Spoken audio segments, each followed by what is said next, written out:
Okay, good morning. This is a redo of Tuesday's read aloud, so I think I got it in the right spot. So they're getting ready for the boar hunt. They rode slowly through the falling light, leaning sideways in their saddles to follow the trail left by the boar. They had no trouble tracking him. The huge body had left a deep trench in the thick snow.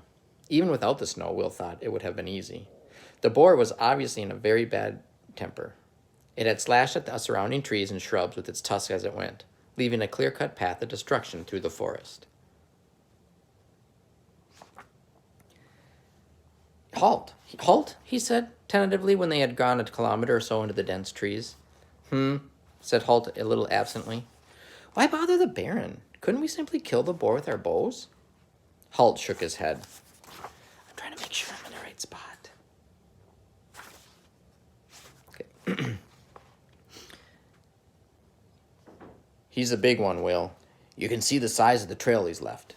He could take a half a dozen arrows to kill him, and even then he'd take time to die. With a brute like this, it's better to make sure. Well, how do we do that? Halt looked up for a second. I suppose you've never seen a boar hunt. Will shook his head. Halt reined in for a few seconds to explain, and Will brought Tug to a stop beside him. Well, first, said the ranger, we'll need dogs. There's another reason why we can't simply finish him off with our bows. When we find him, he'll have most likely gone to ground in a thicket or in dense bushes where we can't get at him. The dogs will drive him out, and we'll have a ring of men around the lair with boar spears. And they throw them at him? Will asked. Halt shook his head. Not if they have any brains, he said. The boar spear is more than 2 meters long, with a double-sided blade and a crosspiece set behind the blade. The idea is to make the boar charge at the spearman. Then he sets the butt of the spear in the ground and lets the boar run into it. The crosspiece stops the boar running right down to the shaft and getting the spearman. Will looked doubtful. That sounds dangerous. The ranger nodded. It is, but men like the Baron and Sir Rodney and the other knights have loved it. They wouldn't miss the chance of a boar hunt for worlds. What about you? Asked Will. Will you have a boar spear? Halt shook his head. I'll be sitting right here on Abelard, he said, and you'll be on Tug, in case the boar breaks through the ring of men around him, or in case he's just wounded and gets away. What do we do if that happens? Will asked. We run him down before he can go to ground again, said Halt grimly, and then we kill him with our bows. The following day was a Saturday, and after breakfast, the battle school students were free to spend the day as they pleased. In Horace's case, this usually meant trying to stay out of sight whenever Alda Bryn and Jerome came looking for him. But lately, they'd realized he was avoiding them, and he had taken to waiting outside the mess hall. And they had taken to waiting outside for him at the mess hall. As he came onto the parade ground this morning, he saw them waiting, smiling at him. He hesitated. It was too late to turn back. With a sinking heart, he continued on toward them. Horace! He was startled by a voice coming from right behind him. He turned and saw Sir Rodney watching him, a curious look in his eyes as he glanced at the 3 second-year cadets waiting in the yard. Horace wondered if the battlemaster knew about the treatment he was getting. He assumed he did. Horace guessed it was part of the toughening process of battle school. Sir, he replied, wondering what he had done wrong. Rodney's features softened and he smiled at the young man. He seemed extraordinarily pleased about something. Relax, Horace. It's Saturday after all. Ever been on a boar hunt? No, sir. In spite of Sir Rodney's invitation to relax, he remained stiffly at attention. Time you did, then. Draw a boar spear and hunting knife from the armory, have Ulf assign you a horse, and report back here in 20 minutes. Yes, sir, Horace replied. Sir Rodney rubbed his hands together with evident pleasure. Seems Halt and his apprentice have scared us up a wild boar. Time we all had a bit of fun. He grinned encouragingly at the apprentice, then strode away eagerly to get his own equipment ready. When Horace turned back to the yard, he noticed that Alda Bryn and Jerome were nowhere to be seen. He might have thought more about why the 3 bullies would disappear when Sir Rodney was around, but he had too much on his mind, wondering what he'd be expected to do in a boar hunt. It was mid-morning by the time Halt led the hunting party to the boar's lair. The huge animal had gone to ground in a dense clump of undergrowth deep inside the forest. Halt and Will had found the hiding place just before dark the previous evening. Now, as they approached, Halt made a signal and the Baron and his hunters dismounted, leaving their horses in the care of one of the stable hands who had accompanied them. They covered the last few hundred meters on foot.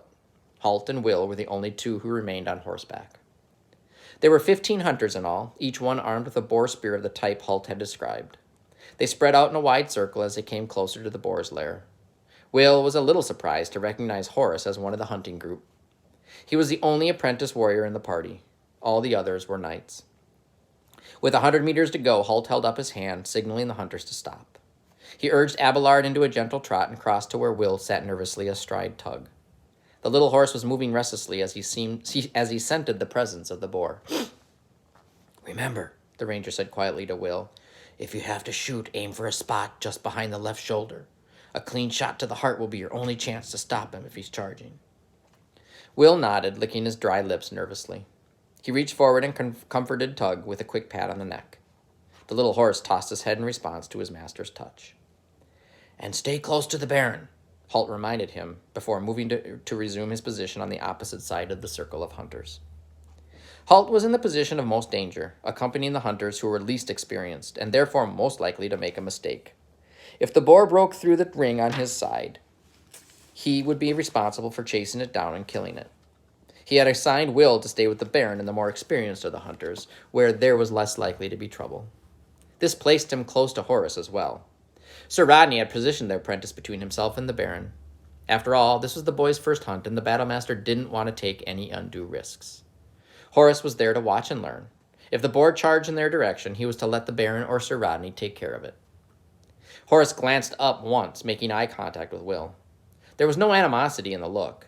In fact, he gave the ranger's apprentice a strained half-smile. Will realized, watching Horace lick his lips over and over again, that the other boy was every bit as nervous as he was himself. Halt signaled again, and the circle began closing in on the thicket. As the circle became smaller, Will lost sight of his teacher and the other men on the far side of the boar's lair. He knew from Tug's continued nervousness that the boar must be inside the bushes still. But Tug was well trained and continued to move in as his rider urged him gently forward. A deep roaring sound came from inside the thicket, and Will's hair stood on end. He had never heard the cry of an angry wild boar before. The noise was halfway between a grunt and a scream, and for a moment, the hunters hesitated. "He's in there all right," called the Baron, grinning at Will with excitement. "Let's hope he comes out on our side, eh, boys?" Will wasn't at all sure that he wanted the boar to come out charging out on their side of the thicket. He thought that he'd like it very well if it went the other way. But the Baron and Sir Rodney were grinning like schoolboys as they readied their boar spears. They were enjoying this, just as Halt had said they would.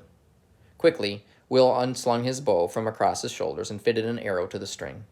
He fingered the tip for a moment, making sure it was still razor sharp. His throat was dry. He wasn't sure that he would be able to talk if anyone spoke to him. The dogs plunged against their restraining leashes, setting the echoes awake in the forest with their excited baying. It was their noise that had aroused the boar. Now, as they continued to give voice, Will could hear the huge animal slashing and cutting at the trees and shrubs in its lair with its long tusks. The Barons turned to Bert, his dog handler, and made a hand signal for the hounds to be released.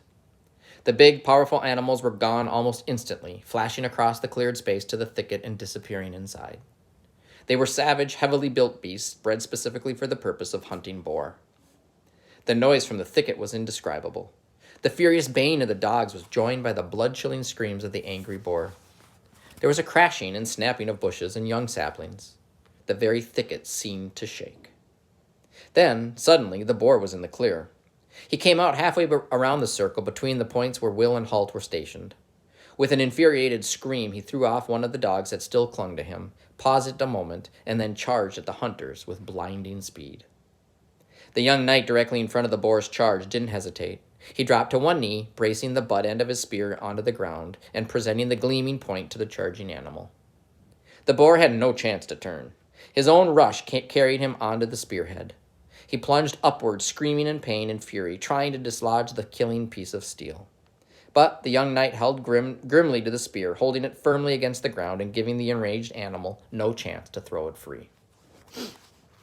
Will watched with wide-eyed alarm as the stout ash shaft of the spear bent like a bow under the weight of the boar's rush. Then the carefully sharpened tip penetrated to the animal's heart, and it was all over. With one last screaming roar, the huge boar toppled sideways and lay dead. The matted body was almost as large as a horse's, and every inch was solid muscle. The tusks, harmless now in death, curved back over his ferocious snout. They were stained with the earth that he had ripped up in his fury and with the blood of at least one of the dogs. Will looked at the massive body and shuddered. If this was a wild boar, he thought, he wasn't in any hurry to see another one. Chapter 20. The other hunters crowded around the young knight who had made the kill, congratulating him and patting him on the back. Baron Harold started across toward him, but paused beside Tug, looking up at Will as he spoke. You won't see another one that size in a long time, Will, he said gruffly. Pity he didn't come out our way. I would have liked a trophy like that for myself. He continued on his way toward Sir Rodney, who was already with a group of warriors around the dead boar. Consequently, Will found himself, for the first time in some weeks, face to face with Horace. There was an awkward pause, with neither boy willing to make the first move. Horace, excited by the events of the morning, his heart was still pounding with the thrill of fear he had felt when the boar first appeared, wanted to share the moment with Will. In the light of what they had just seen, their childish squabble seemed unimportant, and now he felt badly about his behavior on the day 6 weeks ago. But he couldn't find the words to express his feelings, and he saw no encouragement to do so in Will's set features. So, with a slight shrug, he started to step past Tug to go and congratulate the young hunter. As he did so, the pony stiffened and prickled his ears, giving a warning neigh. Will looked back at the thicket, and his blood seemed to freeze in his veins. There, standing just outside the shelter of the bushes, was another boar, even larger than the one which would now lay dead in the snow. Look out! He cried, as the huge beast slashed at the earth with its tusks. It was a bad situation. The line of hunters had broken up, most of them having moved over to marvel at the size of the dead boar and to praise its killer. Only Will and Horace remained in the path of the second boar.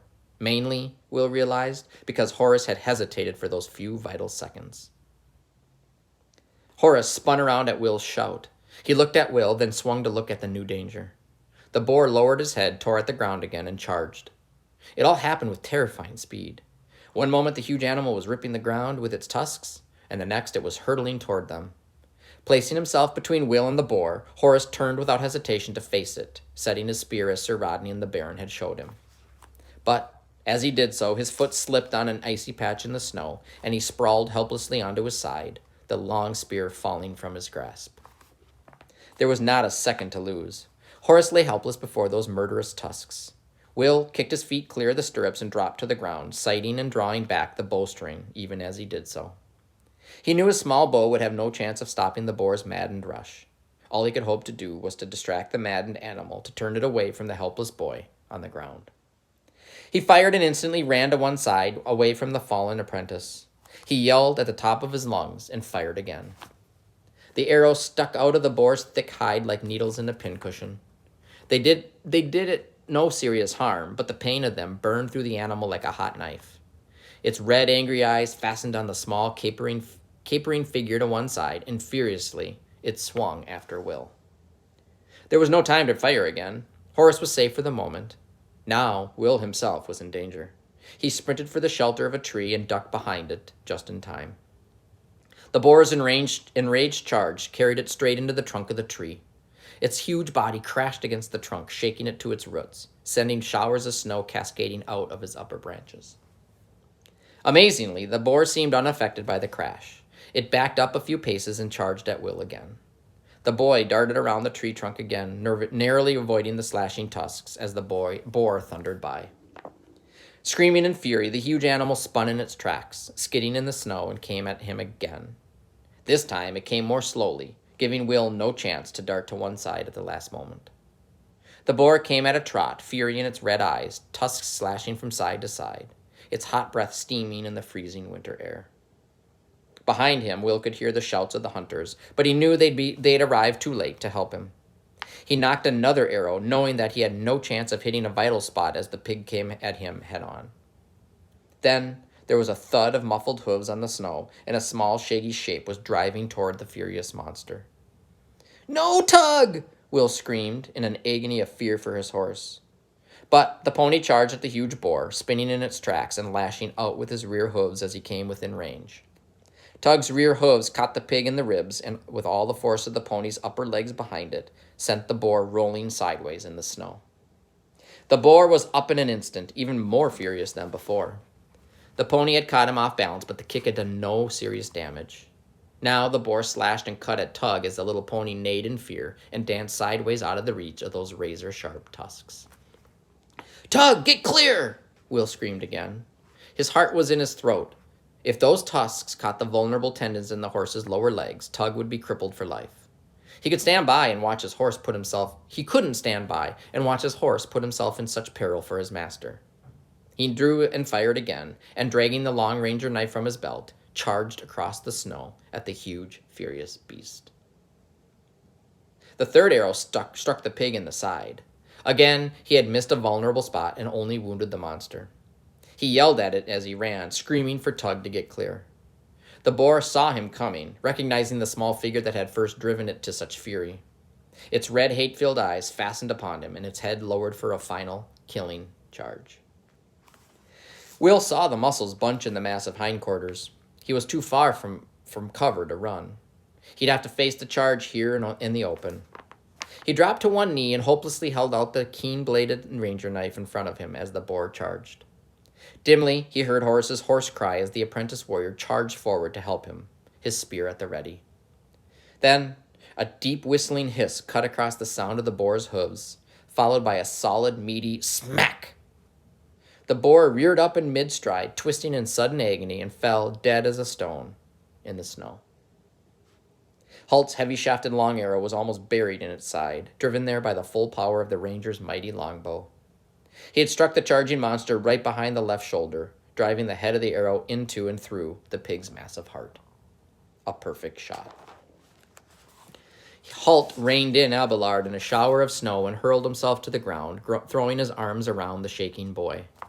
Will, overcome with relief, buried his face into the rough cloth of the ranger's cloak. He didn't want anyone to see the tears of relief that were streaming down his face.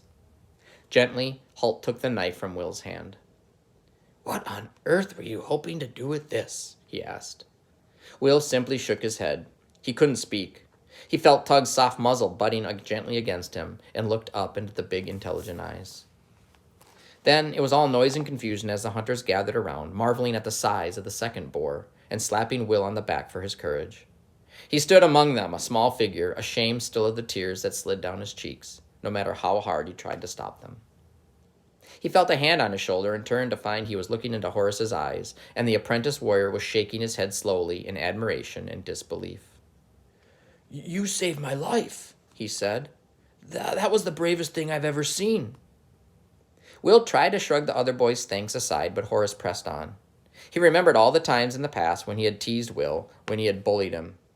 Now, acting instinctively, the smaller boy had saved him from those murderous, slashing tusks. It said something for Horace's growing maturity that he had forgotten his own instinctive action when he had placed himself between the charging boar and the apprentice ranger. "But why, Will? After all, we—" He couldn't bring himself to finish the statement, but Will somehow knew what was in his mind. "Horace, we may have fought in the past," he said, "but I don't hate you. I never hated you." Horace nodded once, a look of understanding coming over his face. Then he seemed to come to a decision. "I owe you my life, Will," he said in a determined voice. "I'll never forget that debt. If you ever need a friend, if you ever need help, you can call on me."